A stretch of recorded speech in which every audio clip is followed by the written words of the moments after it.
Artificial intelligence یا خود ساختہ ذہانت موجودہ وقت اور انسانی تاریخ کی وہ اہم ایجاد ثابت ہونے والی ہے جو آنے والے وقت میں لاکھوں اور کروڑوں سال انسان کے دنیا کو دیکھنے کے نقطۂ نظر کو مکمل طور پر بدل کر رکھ دے گی۔ شاید آپ کو یہ سن کر حیرت ہو، لیکن مصنوعی ذہانت یا آرٹیفیشل انٹیلیجنس آنے والے وقت میں یہ ثابت کرے گی کہ یہ جہاز، میڈیسن اور دوسری کئی بڑی ایجادات سے بھی کہیں بڑی انسانی ایجاد ہے۔ یہ انسان کے مستقبل میں ایک ایسا انقلاب برپا کرے گی کہ آنے والے زمانے میں لوگ آج کے دور کے انسان کو بالکل اسی طرح دیکھیں گے جیسے آج ہم صدیوں پرانی قدیم تہذیبوں کے بارے میں سوچتے ہیں، یا جیسے ہم ان اولین انسانوں کے بارے میں سوچتے ہیں جو پہاڑوں میں بستے تھے اور جن کے متعلق ہم یہ کہتے ہیں کہ وہ کتنے ابتدائی سائنسی دور میں زندہ تھے۔ آرٹیفیشل انٹیلیجنس نہ صرف آپ کے کپڑے، گھڑی، گاڑی، جوتوں اور مکان سے لے کر ہر چیز کا سٹائل، ڈیزائن بدل کر رکھ دے گا، بلکہ آرٹیفیشل انٹیلیجنس دنیا میں ایک ایسی مصنوعی جنت کا آغاز ہے جہاں نہ صرف انسان اپنے بالوں، آنکھوں اور جلد کا رنگ بدلنے کے قابل ہوگا، بلکہ انسان اپنی شکل و صورت اور شباہت کو AI پر چلنے والی مشینوں کے ذریعے چند مختصر پروسیسز اور سرجریز کے ذریعے مکمل طور پر بدلنے کی صلاحیت بھی رکھتا ہوگا۔ اس سے بھی دلچسپ بات یہ ہے کہ AI نیورالنک کو استعمال کرتے ہوئے انسان اور مشین کا ایک ایسا امتزاج بنائے گا جس کے ذریعے سے ایک عام انسان ہمیشہ کے لیے عام انسان نہیں رہے گا، بلکہ وہ ایک ڈیجیٹل ہیومن میں کنورٹ ہو جائے گا۔ ڈیجیٹل ہیومن ہونے سے مراد یہ ہے کہ نیورالنک کے ذریعے سے آپ کے دماغ کا کنیکشن کسی ڈیوائس کے ساتھ اس طرح سے کیا جائے کہ جیسے آپ کا دماغ مکمل طور پر انٹرنیٹ کے ساتھ کنیکٹڈ ہو جائے اور ہر وقت اس کے ساتھ انفارمیشن کا تبادلہ ہو سکے۔ نیورالنک جس پر کہ پہلے سے کام کیا جا رہا تھا، AI کے آنے کے بعد اس کے بننے کی رفتار میں 100 گنا سے بھی زیادہ تیزی آ چکی ہے۔ فائٹ فار سروائیول اور ایک دوسرے سے آگے نکلنے کی کوشش میں ایک عام انسان نہیں بلکہ ڈیجیٹل ہیومن ہونے پر فخر کرے گا۔ ایک وقت آئے گا کہ جب ڈیجیٹل ہیومن ہونا ایک معیار سمجھا جائے گا۔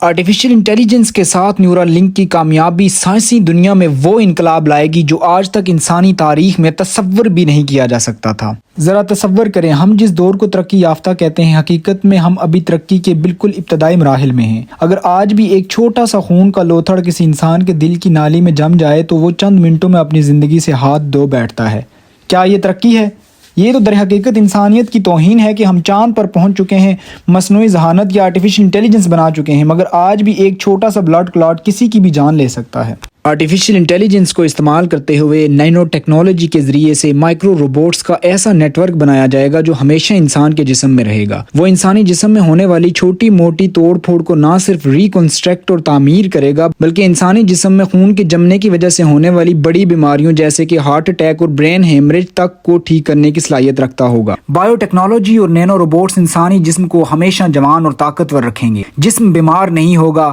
بڑھاپا بے معنی ہو جائے گا، ہرگز مطلب نہیں کہ انسان مر نہیں سکے گا، لیکن یہ ضرور کہ انسان کی اوسط عمر 500 سے 700 سال تک ممکن ہو سکے گی۔ تعلیم لمحوں میں مکمل ہوگی، انسان وہ سب کچھ چند سیکنڈز میں جان سکے گا جسے سیکھنے میں آج دہائیاں لگ جاتی۔ یہ وہ وقت ہوگا کہ جب زبان سے بولنے اور کان سے سننے کے بجائے انسان ذہنی سگنلز کے ذریعے سے ایک دوسرے سے کمیونیکیشن کر رہا ہوگا۔ اس سے نہ صرف بولنے، سننے اور سمجھنے کے بیچ میں وقت کا ضائع ہونا بچ جائے گا بلکہ سگنلز کی یہ کمیونیکیشن سننے اور بولنے کی غلطیوں سے پاک اور زیادہ امپیکٹفل ثابت ہوگی۔ ایک چھوٹی سی مثال یہ لے لیں کہ آپ سڑک پر حادثہ ہونے کے بعد یہ بہانہ نہیں بنا سکیں گے کہ میں نے یہ رول نہیں پڑھا، بلکہ ٹریفک وارڈن آپ کے سسٹم میں اس ٹریفک کے رولز کے بارے میں اپڈیٹ چیک کرے گا اور اس کے بعد آپ کو اس خلاف ورزی کا خمیازہ بھگتنا پڑے گا۔ بڑی بڑی بیماریوں کا آٹومیٹک ٹھیک ہو جانا اور وقت سے پہلے تشخیص آپ کو مجبور کر دے گی کہ آپ بھی ڈیجیٹل ہیومن بینگ بننے کی ریس میں سب سے آگے ہوں، ورنہ آپ ہمیشہ ان انسیکیورٹیز کا شکار رہیں گے کہ نہ جانے مجھے کون سی بیماری ہوگی اور اس کا علاج ممکن بھی ہے یا نہیں۔ تو کیا